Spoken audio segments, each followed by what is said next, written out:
It's Mailbag Wednesday on CHGO Blackhawks. Most of your questions are about what to do with the third pick, who to take, trade it up, trade out, all that stuff. We'll get to it and more next on CHGO Blackhawks.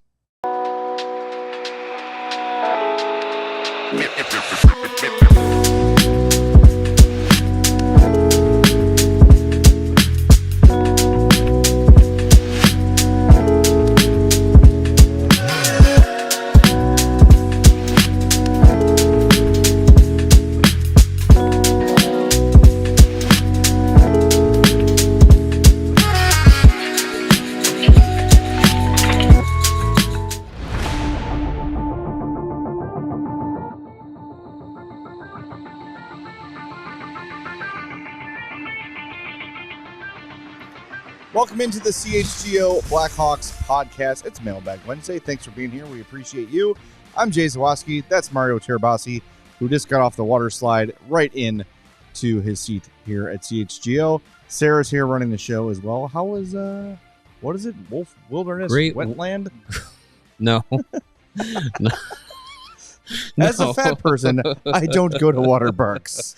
Great Wolf Lodge. Okay. Woo! Wait, I love that place. Yeah, it's great. Yeah, I went there as a kid. It was so fun. Yeah, it's still fun for kids. Well, I bet for anybody. Yeah. Yeah. For kids. I don't do water parks. You're all welcome. No, it was a good time. Went with my wife and daughter and some friends, and we did the pools and the slides and the splash pads and the lazy river. And then I left all that fun to come here on Monday night for the draft lottery show. Also kind of fun. Which was also just as fun as the... Fun-esque. Just as fun as the lazy river. And just as exciting with the Islanders winning the top pick. Yeah, exactly. No, it was good. It was good. But it's a fun little time, and now back at it with draft debate for 7 weeks. Yes, 7 more weeks to go. Love it. Woo! Well, thanks for being here. Do us a favor, hit that like button for us if you're watching us on YouTube. I see a lot of you are in here already, but a lot of you have not hit that like button. Please get in that habit when you log in that you just smash that like button right away. And while you're here, you might as well subscribe. If you're catching up on the podcast later, make sure you're following or subscribed on your favorite podcast app. We'd appreciate that a lot. We already mentioned Mailbag Wednesday. We also have official that it is the Utah Mammoth. That's the official name. Uniforms, logos, everything's been released, so we're going to get to that later in the show as well, so stick around for that. But why don't we begin with the mailbag right away, Sarah? Go ahead. Dealer's choice.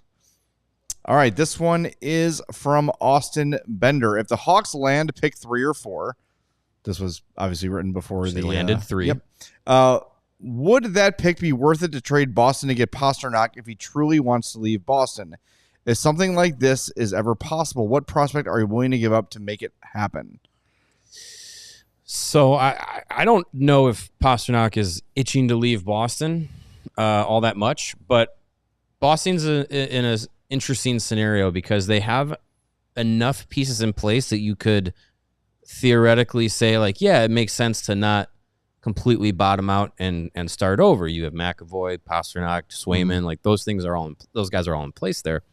But I mean, if you are wanting to be aggressive and you want to make the NHL club competitive right out of the gate this season, that's the kind of aggression that you're going to need to show. And I think one of the things that we'll talk about as we go through the next month and a half leading up to the draft is that eventually you will run out of space in the organization for all these young guys to go. And there's only 23 roster spots in the NHL. So not all these prospects, not all these draft picks are going to be used and are going to get to the NHL with Chicago. So if you need to move a top-end pick, if you need to move a top-end prospect to instantly improve your team and take that next step as an organization, I'm all for it.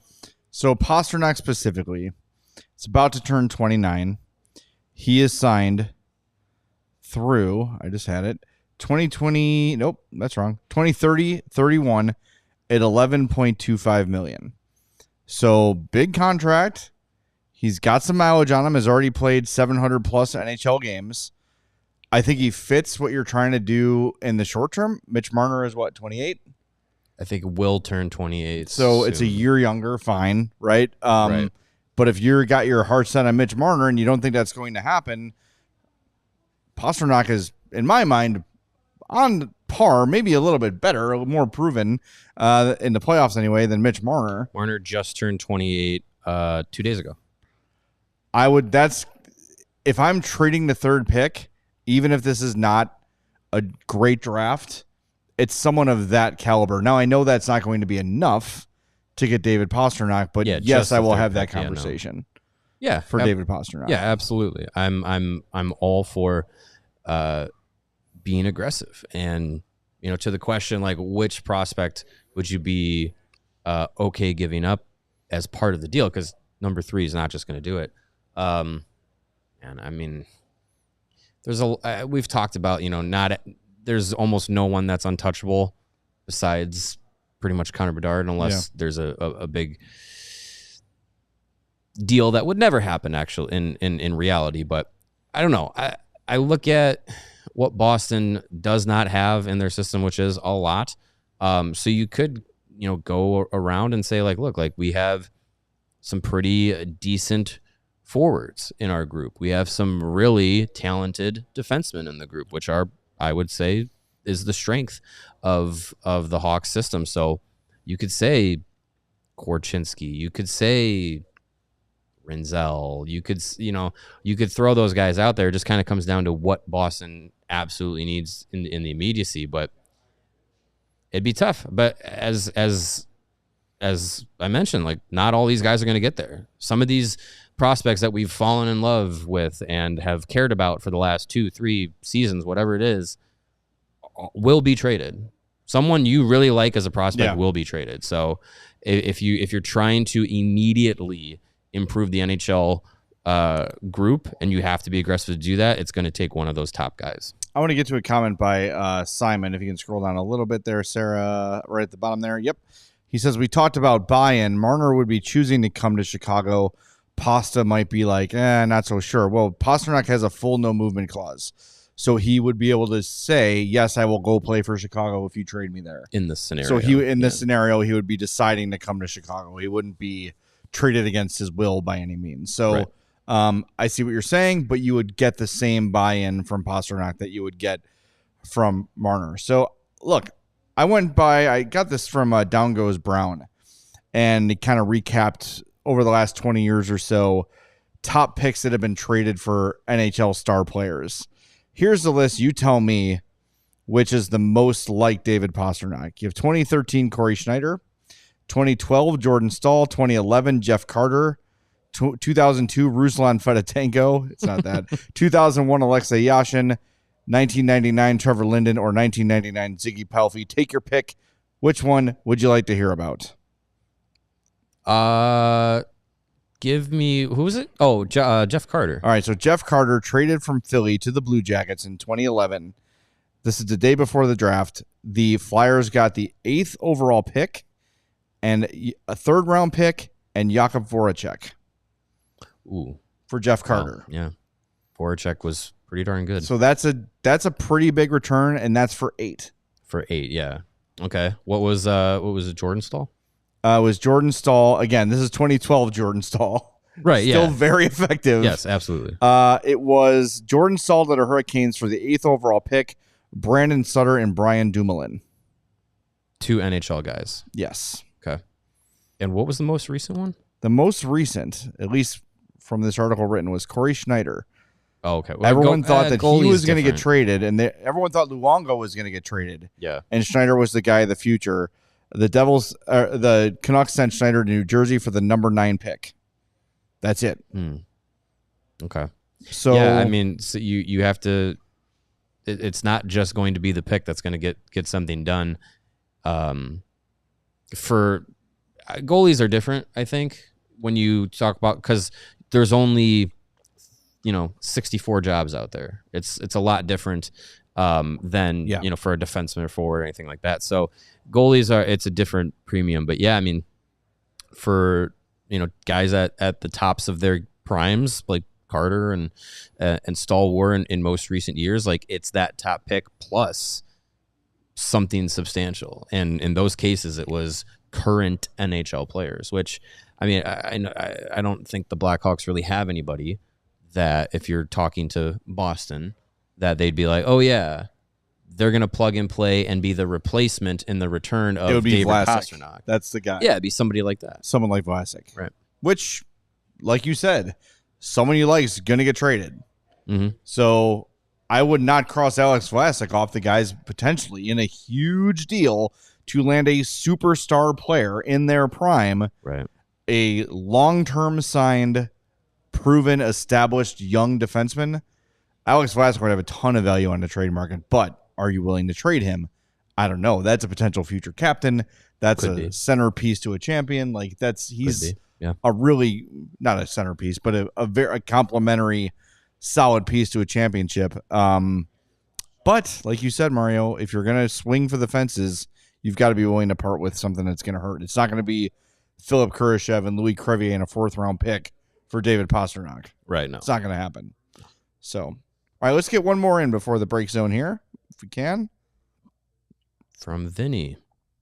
Vinny says, if Misa is gone by the time Chicago picks, would you trade the 3rd overall for Knies instead of going for the offer sheet this summer, or is there another player that you'd be willing to trade for the 3rd overall pick? Here's the thing. I love Matthew Knies. I think you're very high on Matthew Knies too. He's a very good player. I think there's a potential that whoever you pick at 3 could be better than Matthew Knies. I know we're very much in the mindset of we have to get better right now, today. It has to happen today. But if you get Porter Martone or James Hagens or Matthew Schaefer, or even if you get Michael Misa at 3, in 2-3 years, you're probably going to have a guy close to Matthew Knies' level. It's a top 3 pick. Mm-hmm. So I don't know. I know it's still a rebuild.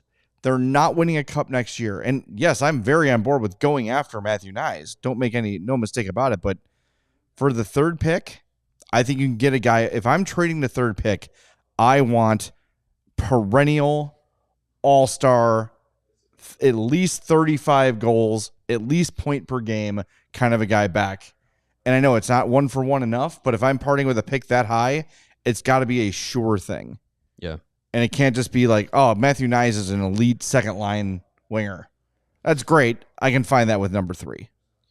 Yeah, I think the idea is, you're looking for impact guys now. You're looking for players that also fit the timeline of everything. Mm-hmm. He's 23. He's an impact. He'd be an impact guy right away. And then also builds with. It'd be like, if the Blackhawks had, didn't have Alex Vlasic, but they traded for him this summer or something like that. Yeah. You'd be like, oh, sweet. A 23-year-old defenseman who can play 24, 25 minutes a night can be a top 4 pairing type guy. Awesome. He's an immediate impact to the organization. So with Knies, like he'd be that. He'd be that scoring power forward. He'd be someone that is in your top 6. And then, depending on what the contract looks like in the offer sheet scenario, or in the trade scenario, then you would be negotiating the deal rather than having to, outbid somebody. And then, if you trade the 3rd pick, you're very likely in that scenario, you're very likely controlling more of what the package is rather than the offer sheet. The compensation here, if he's between $6.8 and $9.1 million, it's your own 1st, 2nd, and 3rd round picks next year. So if it's, let's say you give him the 3rd this year and then, or the 3rd overall pick this year, and then one of your 2 2nd round picks this year, and then maybe it's, how about a future 3rd or our 2nd round pick next year, which is, the order is to be determined. You control a little bit more of what you're offering, and it's more like, what more of what you're giving up rather than it's picks next year, all of them, and you don't know where you land. Because if you go offer sheet Matthew Knies, let's say, and he signs it, he's a Blackhawk. Woo, we have the party. And then you go through next season and you're bottom 5 in the lottery. you've given Toronto your first round pick next year. You might win the Gavin McKenna lottery, and then you don't have control of that pick. It's Toronto's, and so I think if there's a chance to go and control what you give up to get that guy, explore that. But aren't option. you willing to bet that if the Hawks, especially if they get Matthew Knies on the roster for next season, the added development of all the young players, including Connor Bedard, your assumption you're going to be a better team. Your assumption is that you're better, and chances are you're not going to get 3, 2, or 1 next year. Like, just the mathematics of it. And yes, of course, there's a percentage chance you jump up, and maybe the league makes it jump up to Toronto. It wouldn't be the craziest thing in the world, but I don't know. I think a pick that high. I think you can get a better player than Matthew Knies at 3, and that's why I'm not doing it. So let's talk about next year's draft. And yeah, maybe it's 5. Maybe it's 4. Maybe low percentage chance it's 1, but I'm willing to take that chance and keep 3 this year. All right, we're way late for the break zone. Sarah's going to yell at us. We'll be back in a moment on CHGO Blackhawks. And whatever the moment, it's never ordinary at Bet365. New customers now get $150 in bonus bets when they bet 5, win or lose. So sign up, use the code CHGO365, put $10 in your account, place the bet for 5, and get $150 in bonus bets if your bet wins or loses. And with the Bet365 NHL early payout offer, you're a winner if your team gains a 3-goal lead with an instant payout on straight bets and parlay selections marked as winners. And breaking news from Bet365, new customers now get $150 in bonus bets when they bet $5, win or lose. So download that app, the Bet365 app, sign up. And when you do, use that code CHGO365, throw $10 in there and place a bet for 5. You're going to get $150 in bonus bets if your bet wins or loses. Bonus bets can be used on the spread, totals, player props, futures, and more. Whatever the moment, it's never ordinary at Bet365. Must be 21 plus. If you or somebody you know has a gambling problem, crisis counseling and referral services can be accessed by calling 1-800-GAMBLER in-app only. And while you're sweating out your bets with Bet365, you need to protect yourself with some Mando. Mando whole body deodorant. It makes it different than your regular deodorant because Mando is safe to use everywhere on your body. Pits, thigh folds, balls, belly button, newts, butts, cracks, and feet, and many more places that may stink or sweat. Created by a doctor who saw firsthand how normal body odor was being misdiagnosed and mistreated, Mando covers everything, keeps you smelling fresh, keeps you confident that you're not sitting next to somebody on the bus or on a plane or in the office, and you're like, ooh, can they smell me? No. All they do is smell your Mando. You can choose from a variety of fresh scents like bourbon leather, Clover Woods, Mount Fuji, or Pro Sport. You can smell like a pro sport. Usually that smells bad, but with Mando, that smells very good. And it's clinically proven to control odor better than just a shower with soap alone. And with us here at CHGO, you can get Mando's starter pack, which is perfect for new customers. Comes with a solid stick deodorant, cream tube deodorant, and 2 free products of your choice, like their mini body wash and their deodorant wipes, and free shipping.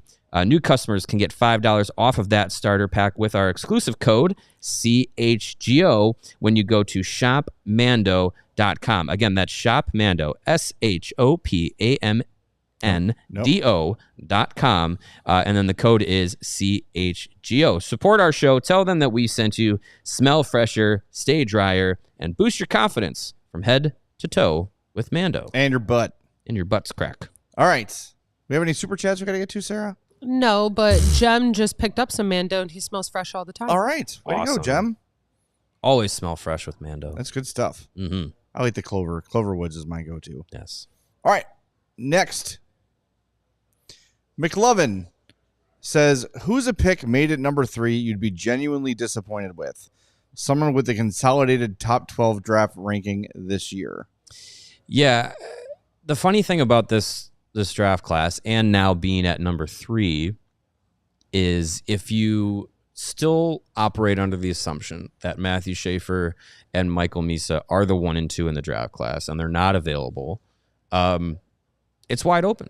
It's wide open to the Blackhawks, and it's up to interpretation from there for where they go. It could be Porter Martone. It could be James Hagens, Anton Frondel, Caleb Desnoyers. Those guys are all in the mix. You can even look at, Victor Eklund. You can look at Jake O'Brien. Brady Martin has been moving up draft boards in recent weeks. Like, they're all on the table, and the gap between all those guys is marginal. So it just is going to come down to where the Blackhawks board differs from the public board. And I think for me personally, if Kyle Davidson goes up there and says, we've selected Jake O'Brien, I'm kind of going to be like, didn't need that at 3. Probably didn't need that at 3. You could have traded down and gotten that. Could have done that. But again, like, I don't think there's a ton of difference. Each one of those guys that falls in that like 3 to 7, 8, 9 range, all have their upsides, all have their abilities to be impact players. Yeah, top 12, Schaefer, Misa, Hagens, Martone, Frondel, McQueen, Eklund, Desnoyers, Smith, Spence, Murtka, and O'Brien. You know who I'll be disappointed they pick? A defenseman not named Matthew Schaefer. I will lose my ever-loving mind if that happens. The funny thing is, the Blackhawks would like to select Jackson Smith. I will fly to LA. I don't, yeah. Actually, no, they'll be here. I want to go far. Well, yeah, you want to go get Davidson. Yeah, I'll go to Fifth Third. Right down the. I'll do the old Stewie Griffin street. To Will Ferrell. Drive over, ring the doorbell, whoosh, and then just walk away. You won't need the ladder. I will not need the ladder. Maybe a step ladder for someone else. I'll be shocked if there's another defenseman that goes even in the top 10 after Schaefer. Yeah, I mean, there's people who are like, if they take Hagens or Frondel, like, there's a chance that happens. And we don't know enough about any of this to be like, that's a horrible pick. Like Chris Peters said yesterday, and if you missed it, check it out. Great stuff. It's all big mishmash. Mm-hmm. After it's really, he even kind of threw Schaefer into that too. It's like, we're talking a lot about a guy who played 17 games, right, or whatever it was this year. Like, it's very interchangeable. It can go any number of ways. He said if the Islanders take James Hagens 1, it's not a blown pick by them by any means. There's as good a chance that Hagens is good as there is that Misa is good, right, and that Martone is good, and so there's no real, unless they go way off the board, I think they're going to be fine. Yeah, which I don't even think that's the people that we've been talking about over and over and over. I feel very confident that one of those 6 regular people we keep talking about is going to be a Blackhawk. And there's a lot to be happy about with all of them. Sure. So yeah, I don't look at any of those guys at the top of the class. And even if it's not the most star-studded class, you're still getting high-quality, top-tier players that you give them some time and see how they mesh with the organization. But I really don't feel like there's going to be a guy that's out here that if they don't pick, you're going to be like, God, you missed out on them. Depending on who's available. I still think likely Schaefer's gone either 1 or 2. But other than that, like, if Misa's available, boom, you got him. If Martone's the guy, perfect. If Frondel, they all fit. Especially because they're all forwards. Like, if Schaefer's off the board, you cannot upset you. Well, you can. You shouldn't be upset with who they pick because it's going to be a top tier forward, no matter who it is. Yes, 100%. All right, let's get a couple more in here before we got to hit the break zone one more time. Oh boy, long one. All right, this one doesn't even fit properly on the graphic. Edward says, "I am delighted to see the Ice Hogs' performance in the playoffs. Your interview 2 weeks ago at your Commesso prompts my question. As you pointed out, over the last 2 months, his performance has been next level. So is he ready for the next level? I'm not advocating for any drastic moves, but with Soderblom being a restricted free agent, with Brossoit also still in the mix, what does a Soderblom deal look like now that we certainly appear to have some organizational depth at the goaltending spot? Is there a chance that if Soderblom and his agent ask for too much, that a page is turned. I know you wrote about the goalies today for ALLCHGO.com, so the floor from Empire Today is yours. Yeah. Drew Commesso has been playing at another level since late February.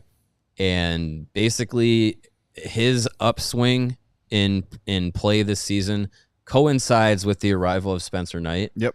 I'm not going to say that they're related, but the timing is very interesting.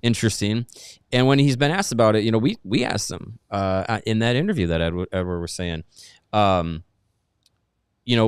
the Hawks picked Spencer Knight, traded for Spencer Knight, what does that do to your mentality? It's just like nothing. I'm doing what I'm doing. I'm confident in myself. Yeah. And that's the kind of thing you want to see from young players like that are in that position, especially goaltenders. Like I mentioned before, there's only 64 goaltenders in the NHL. Like it's very hard to get into one of those roles and then keep it. So, Commesso was brought in as a guy that was going to develop and could be that starting goalie, and now you bring in Spencer Knight, and there's a battle for it. I think the way that Commesso has been playing, it feels like he's turned a corner in his development. Not that he was going in the wrong direction, but it's just kind of like getting to that next level, getting to that next step where you start seeing the game at a higher level, and it's been evident through March and April in the AHL. He's got a .941 save percentage since March 1st. He's going into tonight's game 3 against the Admirals. He's won all 4 games of the Ice Hogs postseason run so far. He's allowed 4 goals in 4 games. Like, he has been extremely impressive. And I just think his mentality, the way he works off the ice, it's just it exudes a guy who's sure of himself, and of being ready for that next step, as the question was asking. I think going into next training camp, Drew Commesso has a very real chance at pushing to be in the NHL. I think Spencer Knight, you pencil him in, but nothing's guaranteed.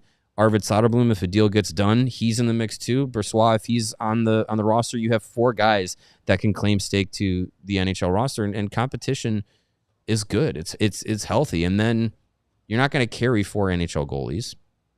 You probably won't even carry 3. Right. So things will figure themselves out if all 4 of those guys make it to training camp. We'll see what happens with Soderblom, and I likely believe he's coming back. He's an RFA. I was trying to see if he's got if he's arbitration eligible. I think he is. Don't quote me on that. Yes, arbitration eligible. So you're not really going to get into a scenario where he's asking for too much, because it'll come down to somewhere in the middle, usually, in those cases, if it reaches arbitration. But if you give him, like a 3-year deal at, I don't know, $3 million, $2 million, like, that's an investment in a guy that this season turned things around and became a better goalie than we had seen before. Brossoit, like, who knows? I think you lose an entire year at, in your early 30s. That's a tough look, but there's still, he didn't do anything to take away from his NHL resume that made him a really good free agent signing when he was brought in last summer. Yeah. So maybe you say, hey, let's test it out. Let's see how you look in training camp and how you feel. And then, if he's here, Knight's here, Commesso and Soderblom are all here, then, if he's not beating anybody out in training camp and in the preseason, then he's somebody that you maybe put on the trade market or put on waivers and say, like, hey, he's free for anyone to take, like, anything like that. So it's going to be very interesting to see how the goalies shake out. But I mean, for my money, it really does feel like Drew Commesso. And I know at the beginning of this year, we were all kind of like, ooh, like, he's not looking that great. He turned it around and is performing at a high level at the time that the Ice Hogs have needed him the most, because they just got into the playoffs. They were the 5th seed in the Central Division, needed to beat the Wolves in the play-in round to just get to this point, and he's been their X factor, getting them to a 2-game lead in the best of 5 against Milwaukee, who won the division. So he's been their biggest key player. By the way, capwages.com does contract predictions. Mm-hmm. They're predicting 2 years, 1.731 for Arvid Soderblom. I mean, that's fair. Yeah, I don't think the league is as high on Soderblom as we are, and I think Kyle Davidson has a pretty good feel for the value of his players around the league. Does not seem to get too far in love with guys, nor should he. Soderblom is I think maxed out is a very good backup. Yeah. So, all right, let's hit the break zone one last time, and we'll be back with the rest of your questions here on CHGO Blackhawks. Hit that like button for us, please. And it's coming. Summer is coming. It was one of those days where you get in the car and it's like, oh, God. The first 5 minutes are rough. No one likes being hot, sweaty, or sticky. It is an awful feeling. And is your home's air conditioning up for the challenge? It better be. Four Seasons Heating, Air Conditioning, Plumbing, and Electric has been serving Chicagoland for over 50 years. Now is the time to get your air conditioning checked out, and Four Seasons experts are ready to help you with AC installation, maintenance, and repair. You may have heard that last year was Chicago's hottest year on record. Temps up to 114 degrees at O'Hare. That's ridiculous. Ugh. That shouldn't happen. No, we don't like that. Four Seasons expert technicians ensure you always receive reliable service, and Four Seasons does not charge more for service during nights, weekends, or holidays. They've got plumbing, electrical, heating, and cooling. So if you have an emergency or you need a new hot water tank or a generator, call Four Seasons with same-day installation and no extra charge for nights, weekends, and holidays. Call 866-4SEASONS. Your trusted local experts are Four Seasons Heating, Air Conditioning, Plumbing, and Electric. Visits Four Seasons Heating.com for all their special offers and money-saving coupons. That's fourseasonsheatingcooling.com. For all the right reasons. Yes. Call 866 Indeed. Four Seasons. And hey, once you're nice and cool and comfortable sitting at your computer and you're like, well, I want to leave my nice, cool, comfortable house and maybe go to a ball game out at Wrigley Field or at Rate Field. Do it with Game Time. Go to Game Time and find those tickets for the best seat at the best price. And Game Time makes it super easy with their Game Time Picks feature, which makes getting tickets to see all your favorite teams play live even easier because it filters out the fluff to show you only incredible deals on great seats, so you don't have to waste time searching through thousands of tickets. This is obstructed. This is too far away. I don't want to be this close to the aisle. Like Game Time Picks, you can go through and find the perfect seat for your viewing experience. And it's not just sporting events. They find you tickets to anything that you want to go see, whether it's a concert or a comedy show or some sort of theater event, whatever it is. Go to Game Time and you can find the right price, the right seat at the right price for you. And that right price, you're going to know the whole total up front with their all-in pricing feature, so there's no surprise fees when you get to checkout. So download the Game Time app today, create an account, use the code CHGO, and you're going to get $20 off your first purchase. Terms do apply. Again, create an account, redeem the code CHGO for $20 off. Download Game Time today. What time is it? Game time. Who? Good job, Game Sarah. time. As always, knocking it out of the park. All right, should we get to a couple more before we talk about the Utah Mammoth? We have like 20 questions, so we might as Well, well. let's go. Alberto says, what does Bedard need to do next season to make the Canadian Olympic team? Dominate. Yeah, I think it's going to take a lot. I think he's got to be point per game, lots of highlights on the clip shows and on social media, like all the stuff that we've seen in doses here. It's got to be more consistent for him. You're talking about the preeminent hockey nation, allegedly, in the world. Hey, that's the Four Nations champion right there. They're going to have a lot of options They always do. at center, at forward. Like, you had to be one of the 12 best Canadian forwards. Yeah, he'll have to be one of the 20 best forwards in the NHL next season, and you get up to, I think, December to figure it out, because that's when the rosters are going to be announced and finalized and all that stuff. So he's really going to have to take that jump in the third year. That I think we'd all be better for it if Connor Bedard was playing at a level that gave him Team Canada consideration, because that means he'd be dominating the NHL, and I think that is something that he could have the opportunity to do. He's going to go into his second training camp and kind of learn. It's spend 2 years in the NHL. What works? What doesn't work? What do I need to get stronger at? Skating. We've talked about it for months now. Something that he can work on this offseason, and I'm sure will put a lot of focus on. Like it's just going to be able to come down to being able to be one of the dominant players in the NHL, because when it was the Four Nations, it was just like, oh, did they put Bedard on the roster to kind of maybe buzz up the tournament a little bit? He needed. He wasn't named. They didn't need it. People got excited for that tournament pretty quickly. And this is the Olympics. You don't need to buzz up the Olympics by having Connor Bedard be part of Team Canada. He'll have to be it will have to be the best version of Bedard we've seen since he's been in the WHL. Yeah.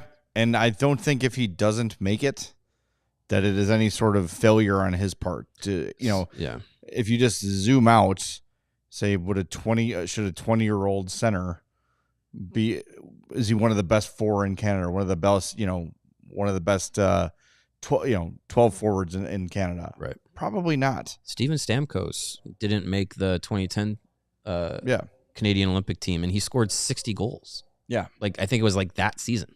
So Canada's got a lot of competition for roster spots. And these guys, a lot of those guys haven't aged out. Brad Marchand probably is going to be on that team. Sidney Crosby is definitely going to be on that team. The older guys that have been around the block, they haven't aged out of being some of the best players. So, it'll take a lot for sure. All right, let's move on. Now we've got a lot of questions. By the way, if you want to get priority on Mailbag Monday, become a diehard at allchgo.com. Then jump on our Discord and send your questions in our mailbag chat channel. Chris Mearsman says, when do you think we'll hear some names of candidates that the Blackhawks have interviewed for the head coach opening? I thought we would have heard them by now. Yeah. I mean, we've seen a few trickle out, reports from other teams about who they've been talking to. I know for the Ducks, Joel Quenneville has had his second interview. Yeah, that seems Jay like Woodcroft was interviewed for the Ducks. David Carl had a conversation with the Ducks as well. I think that all came out from Pierre LeBrun. I mean, I'm very certain that most of those names and most of the big names that have been circulating around the coaching carousel have had discussions or are going to have discussions with Cal Davidson and the Blackhawks. It's just we don't know the day-to-day of it because Kyle Davidson and the Hawks have been pretty, locked up when it comes to, information leaking out. So just because we're not hearing anything doesn't mean nothing's happening. I'm going to say, to the question specifically, we'll know the names, however many it might be, or candidates or whatever, probably the same week that the hire is made. Yeah. I think once that information is made public, it might even be made public by the team and be like, here's who we talked to. A few days later, it'll be like, we've hired this person. I don't feel like it's going to be a long process once that information is out there. And hopefully it's not too much longer. I know when they went through the process to hire Luke Richardson, it got into June. It was shortly before the draft, really. I think it's going to be sooner than that this time around. I'm trying to remember. Didn't they send... I feel like they sent a list of, we've conducted an interview with so-and-so. Yeah, it was there. I mean, what they did, the GM search and the coaching search, similar, where it was like, here's the list of people that we've talked to. It was like an official thing. And then shortly after that, it was coming down that they, that they were hiring Richardson. So, we'll see. I really hope it doesn't drag on too long. And I don't want the Hawks to be, reactive in any way. If you have the candidate you want that you feel like is the right candidate, go out and get him. Don't wait, to have them interview elsewhere or go around the block. Like, go out and get your person. I hope yes, I hope fans know that just because you're not hearing anything doesn't mean nothing's happening. Right. Like it's Kyle Davidson, as we know and as we've learned over the last few years, is very quiet with these sort of things, with trades, with just think about the free agent signings that we've seen over the last couple of years. Tavo was different because it made so much sense to everybody that it almost felt like, okay, it seems like it will happen. It makes but everything else was kind of like, we never heard Pat Maroon's name, Alec Martinez's name.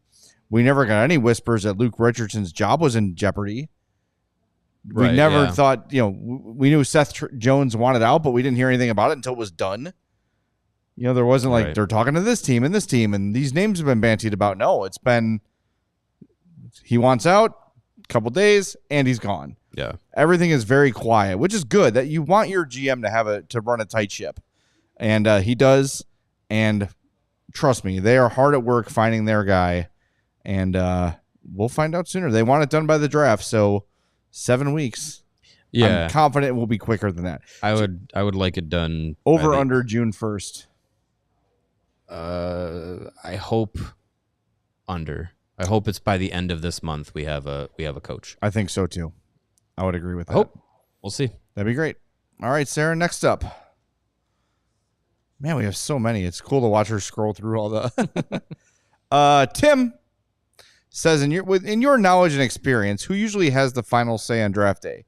Is it always the GM, or do head scouts ever make the calls, especially when plans change on the floor? And what's your guess on a Hawks setup? I would assume Kyle listens to staff and then decides. Yes, Kyle has the ultimate say on picks. We've learned this.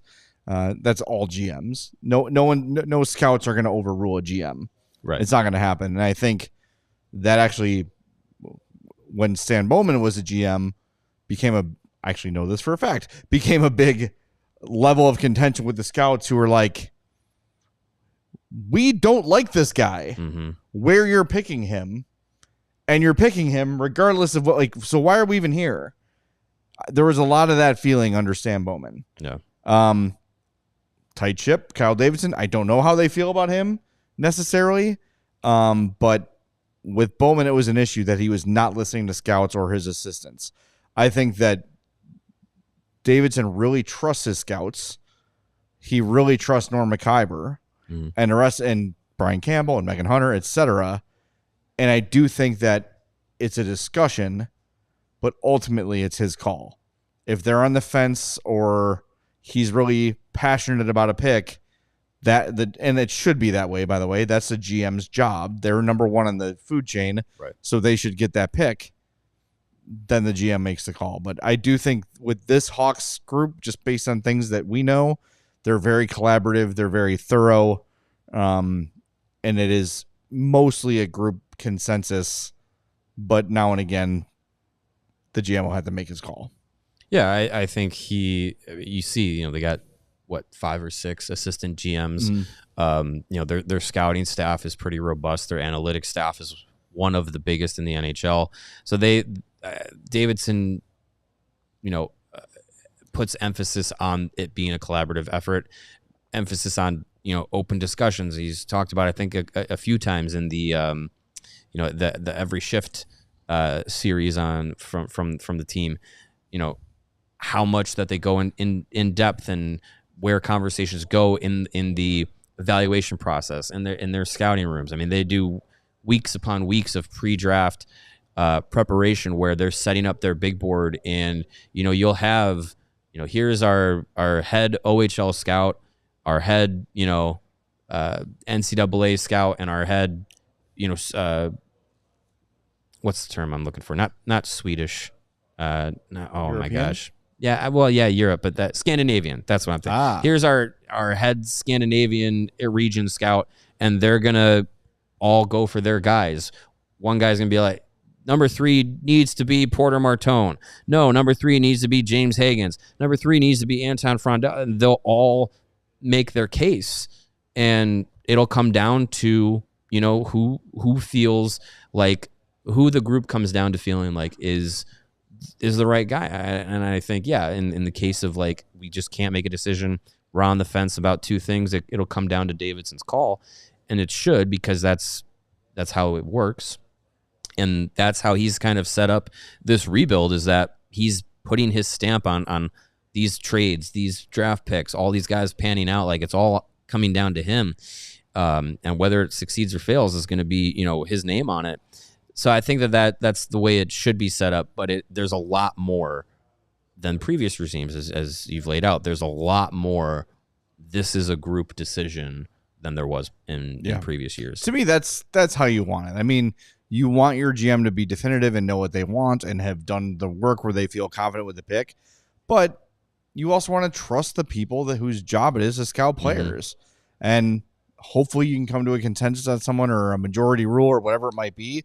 But you want collaboration and you want definitiveness. That's kind of the perfect combo. So, yeah, I think I think from what I understand, it's a very healthy hockey ops room with the Blackhawks. Yeah. So whether or not they scout correctly and draft correctly remains to be seen, but their process in doing so seems pretty sound.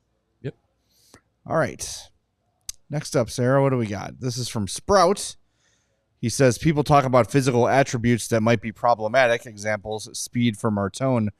Are there metrics at the CHL NCAA level for this kind of thing similar to the NHL, or is it more scouts eyeballing things? Yeah, at that level, it's more scouts. They don't have the trackers and everything that the NHL players wear. But, I mean, you can look down and see if a guy's fast. Yeah, I mean, there's there is the eye test for that. No, I think at those levels, it's a lot more. There's not as much public analytical data that is available like it is for the NHL. And even the NHL, it's not even a ton compared to some other sports. But no, I think those levels, that it's a lot more proprietary. Teams will have their own ways of gauging those metrics. Different leagues have different stats available to scouts that aren't available to the people out in the public to know that. But I mean, I think there is a level of that analytical data that's available.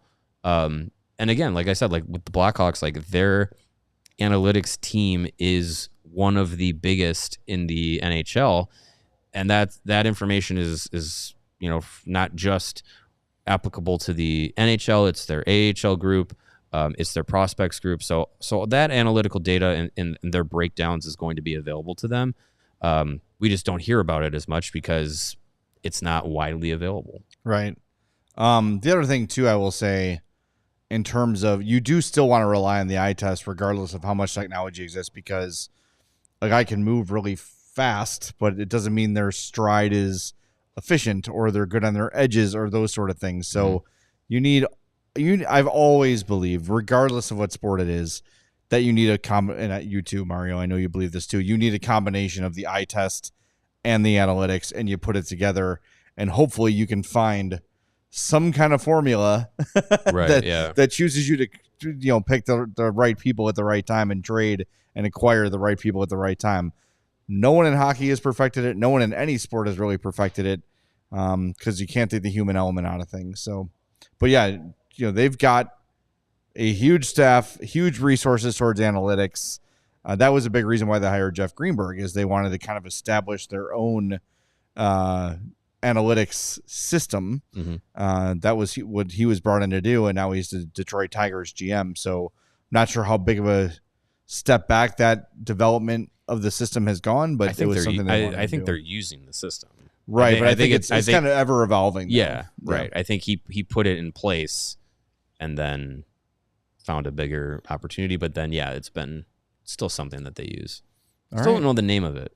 What was it? Well, I remember the Red Sox had Carmine, and then Theo brought it to the Cubs. It was like Ivy or something. Yeah, it was something like that. Yeah, I don't think we ever got the name. What would the Hawks one be? I don't know. Cold Steel. Hawk Vision.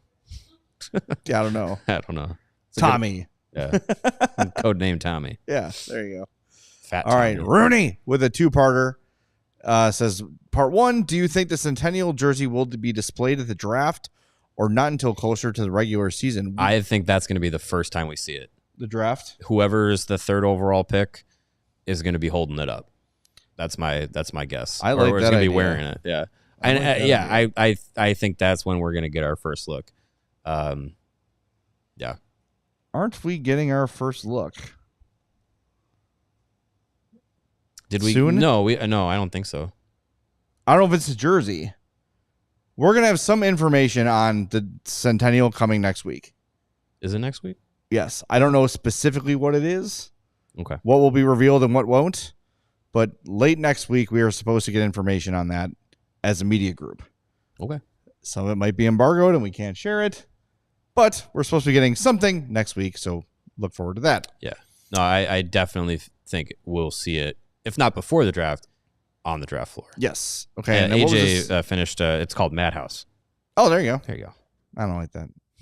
I already own that, and I will be suing the Blackhawks. What was the second part of Rooney's question?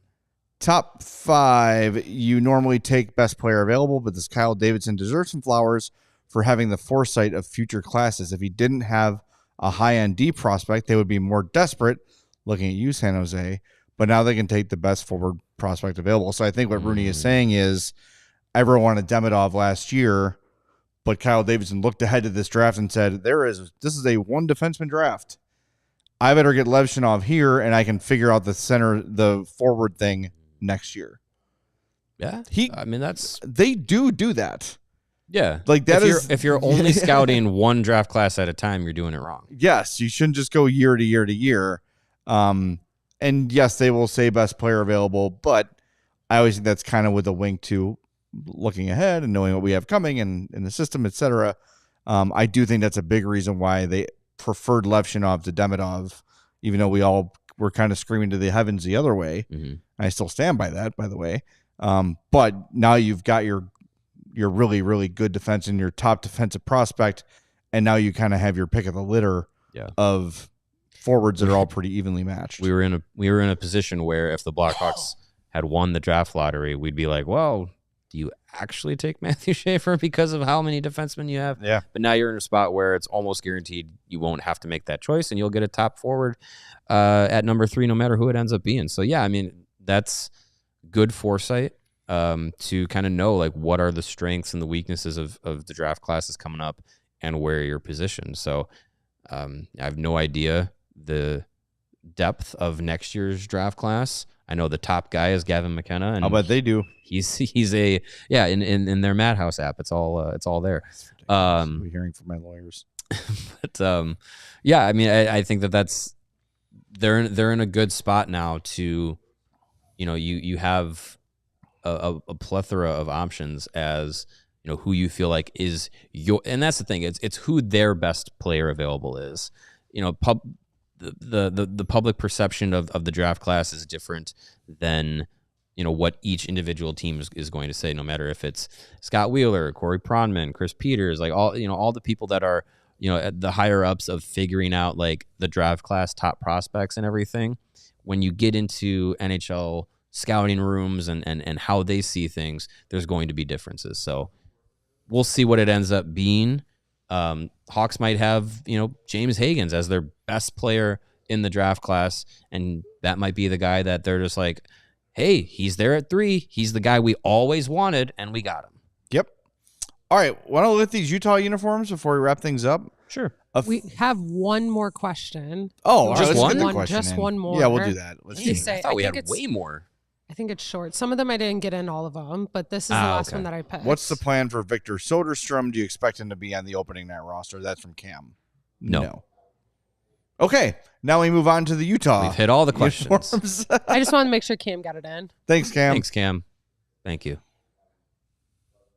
Utah. There it is. No longer the Utahns. The Utah Mammoths with their EA Sports generated Mammoth logo. They went out of their way to explain why the logo looks the way it does. And I get it. The mountains, and you form it into Mammoth head. Mountains, and it's the shape of the state, and Yeah. the Mammoths once roamed Utah, I guess, Sure. before the Mormons took over. Mormons kill off I the like the mammoth. logo a lot. Jay and I talked about it earlier today. I'm not huge on the colors, just from I a like the personal colors. standpoint, but I like the logo a lot. Yeah, I like the colors. I just think it's... You know why I don't like the logo? It's very computer generated. Yeah. And I know we're in the year 2025 of our Lord and Savior Marian Hossa, but it just looks kind of cheap. There's not a lot of think about the great rosters or great logos in hockey, right? Like the Blackhawks, the Red Wings, they all had. There's so much more going on in those logos, and so much detail, and you could tell it came from something that was hand designed. This feels very much AI generated logo, and it's fine. It looks okay. It just doesn't excite me. It's not. So I wouldn't say it's so much AI generated. It's cookie cutter, and it's just that's probably a better way to put it. It's here is if you think what a created team, in your brain, you're create a team, Mammoth. Yes. That's what it would come out with. It does kind of look like the Predators logo now that I'm thinking about it. A little bit, yeah. Yeah, I didn't really think about that. Instead of the tusks going down, they go up. But the Predators logo, which I don't love their uniforms, but at least it's a little more exaggerated. The teeth are extra big, and it's it looks like it's in motion almost, if that makes sense. This just looks very 3-color. I don't know. We got to see it on the ice. None of these things matter until you see it on the ice. I like that's the thing is if you throw up the jerseys again, they're the same jerseys. Yeah. Their away jerseys are going to be exactly the same. I do like the colors. And yeah, the colors are great. It's just, I just feel like it's a missed opportunity for just some creativity. I know the Yeti was a name that was out there. I think that would have been way more fun than Mammoth. And I don't know. It's fine. It doesn't really move the needle. I don't get more excited for Utah now that they have a name that it's the Mammoth. My vote still would have been for Utah Powder when it's all said and done, because it was an option. 2 on the nose. But yeah, I mean, it's fine. I'm not gonna lose sleep over it. I do like the state. Could you imagine losing sleep over a logo? Oh yeah, crazy. Somebody tossing and turning, God. So imagine one of the best lines that I've seen in response to situations like that where people are losing their mind over minuscule things is to just kind of retort back to them and be like, imagine having the time to care about that. Yeah. Right. That's one of my favorite lines. But yeah, I like the state cutout logo where it says Utah and it's got the hockey stick. Yeah, I in like the color. that too. I like that look. The U with the swoop going through it kind of reminds me of the Utica Comets logo because they kind of got a swoop. Yeah, with the now that you puck. mention it, yeah. And yeah, I think there's a lacrosse team that's the Colorado Mammoth that I saw some people from our DNVR area was kind of pretty similar. I mean, but how much can you do with a mammoth, though? I know, right? It's going to be the tusks. It's going to be a big hairy elephant. This looks pretty different. There's only so much you can do. Yeah. It's the same name, though. Yeah, I know. I don't know. There's only so many names out there now. I hate to say it. You're a lacrosse league, all right? Settle down. Yeah, it's not the NHL. Yeah, right. It's not the NFL or NBA or MLB. But we were kind of talking about this earlier before the show. It's just with these names, the original or the initial rollout might not hit you, but if they have success, you start to like it. Vegas Golden Knights, when they came out, I was like, that's dumb. That's stupid. I still think it's dumb. Then they went to the Stanley Cup final. Then they won a cup. It was like, oh yeah, Vegas Golden Knights, cool. They're great. With Seattle, it's just great logo and stuff, but they haven't really done anything. You're like, yeah, Kraken. I don't really think about it too much. The Mammoth, if they go out, they knock out. They keep going on this upswing that they've been on, as the Coyotes, and now up to being Utah. They go into the playoffs and make some noise, Utah Mammoth. You start to be like, yeah, you associate it with that success. Well, Avalanche is a great example. Yeah, of that, and they then the won name the cup means their more. First year in existence. Yeah, exactly. And it just felt, and Spencer said it feels like everyone's a critic on these things. I mean, that's what they're out for. It's that's why we have a show. How often do you think about logos and team names anyway? Once they're established, it's okay.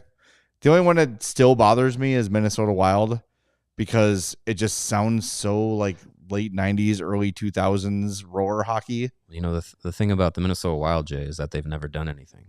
That's true. so it doesn't generate any emotion. I will tell you, though, if they had won 3 cups in 5 years, I still think it would suck. Because it just sounds dated. And that's why I didn't love Yeti for Utah, because it feels like, hey, we're going to kind of do a play on words, and it feels like of the time. You want a name to be classic. You want it to remain forever. I think with Mammoth, that's fine. It's fine. It'll be fine. That's how I feel about the whole thing. It's fine. Uniforms are cool. Logo is fine. Name is fine. Now we know.